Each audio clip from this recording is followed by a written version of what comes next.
Hey, welcome to another Coffee and HEMA episode with me, Jamie McKeever.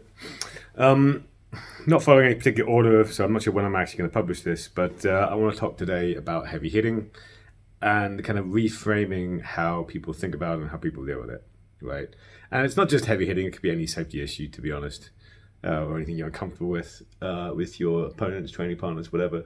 But heavy hitting is when it normally comes up.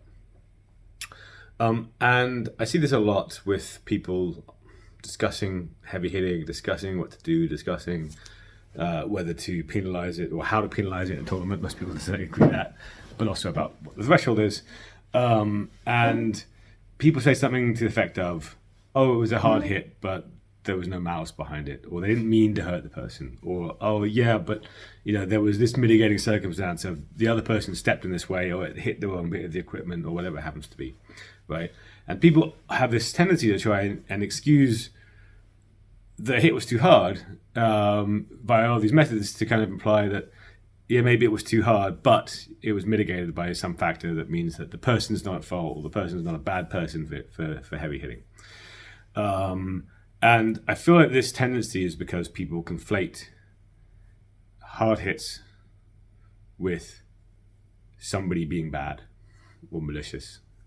Or doing it on purpose in some way, shape, or form, right? With the intent to hurt someone rather than just that it happened to hurt someone. And I think this really needs to be separated, right? Because the logical jump made is that this person hit hard and thus they are a bad person means that we now need to start making all these excuses as to why it wasn't really a hard hit, because if it was a hard hit, then they are a bad person and we need to do something about it, right? And actually, the best thing to think about when a hard hit happens is that the hit was hard. And all this stuff about intent or how common it is, all this kind of stuff, doesn't really matter. What matters is that hit, that one hit, whether it was unique and this is the only time that person's ever hit hard, or whether it's a repeated pattern, that hit was too hard, right? Could be an accident, could be the person moved in the way that they didn't think to. It could be the structure of the certain strike was just so perfect that it ended up being way harder hitting. But by separating it out and stopping making these excuses, we're able to make it actually quite much more easy to deal with, right? Which is really what I want to talk about, because we wait until it's perceived as a regular pattern or until it's so bad that we feel we need to step in. People don't deal with it early enough, which is when it needs to happen, long before an injury occurs, long before someone has been struck multiple times and stops wanting to fight the person because they come away with bruises and it hurts. It needs to be dealt with way earlier. These kind of nearly too heavy or already too heavy but not heavy enough to cause an injury because it hit good protection, that's when to start dealing with it. And when's the best time to do that? Immediately after it happens, right? By separating out that, when we say that hit was too hard, we're not saying you're bad, we're saying that hit was too hard. When you've been hit too hard by your friend in training, whatever, or sparring, just tell them, that hit you just did on me, that was harder than I would like. Right? You can have a more detailed conversation about it afterwards in terms of what caused it to be too hard and like what came in and this kind of stuff, right? And if it's happening multiple times, what are the common causes, the common patterns? But fundamentally, being able to say straight out of the bat, no, actually that one hit that one you just did, that was the problem one, right? Is incredibly important, because otherwise, their brain is going to automatically be kind of registering that as a success, right? They hit you, right? Which is what we're trying to do in sparring or tournament, whatever. So as far as they're concerned, unless they know the negative consequences, which is that you were hurt by it, which is probably what they were not intending, then their brain is going to be thinking, great, that was a success, fantastic, I'm going to keep going. Right, I'll do it again. So by not telling them, you're actually doing them a disservice, because now they're going to start training in those bad habits because they are getting rewarded for it in the sense of hitting you and not getting punished for it in the sense of feeling bad because they hurt you, right? And actually, they are the ones, as much as you, who are being harmed by this lack of telling them what's going on. Yes, it's important to also, for instance, have a more detailed conversation or tell an instructor if it's something which is regularly happening. And you should do those things as well, or sanction them with, tournament penalties and warnings or whatever, point penalties. But fundamentally, the main thing to do is immediately give the feedback of, this was bad and this is why it was bad and stop doing it, right? So people can start learning not to do it. And like when I say this, like this isn't in the abstract, because actually I think it's important to remember that most people who hit too hard are not actually trying to hurt anyone, right? they are getting enthusiastic, they're getting excited, you know, adrenaline's up, it's fun, right? And we are a martial art that involves striking your friends. So they're trying to strike their friends. And, you know, we talk about good structure, we talk about doing in cuts well, and good structure, unfortunately, can lead to things being harder. It can also be easy for you pull your blows as well, but if you don't know you need to, then you won't realize it.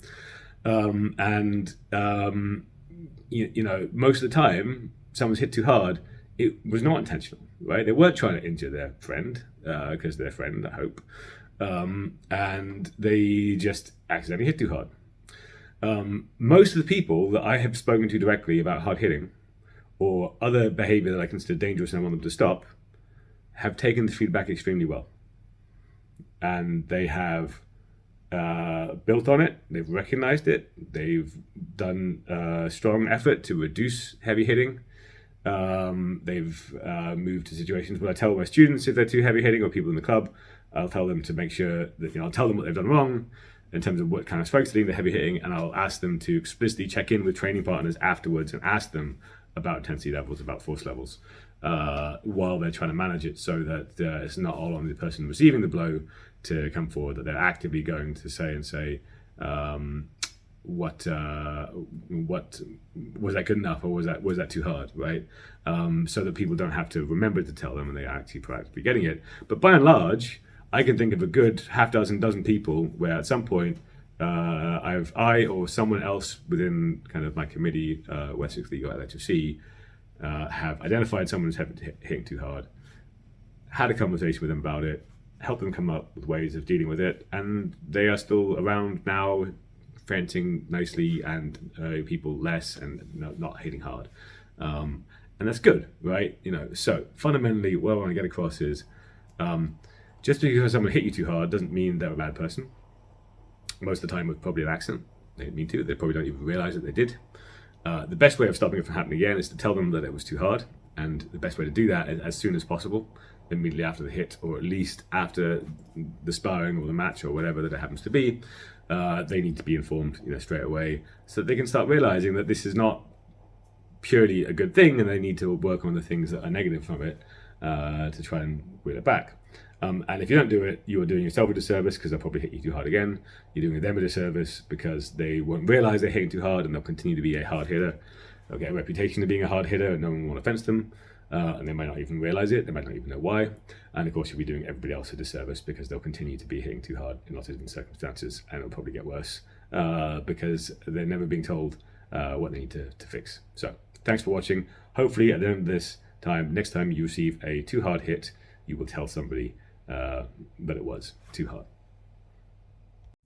If you'd like to request that I talk about a particular topic, or would just like to support this and similar videos in future, please head on to my Coffee page, buy me a coffee, request a topic, or head over to my Patreon page to support safety research for HEMA.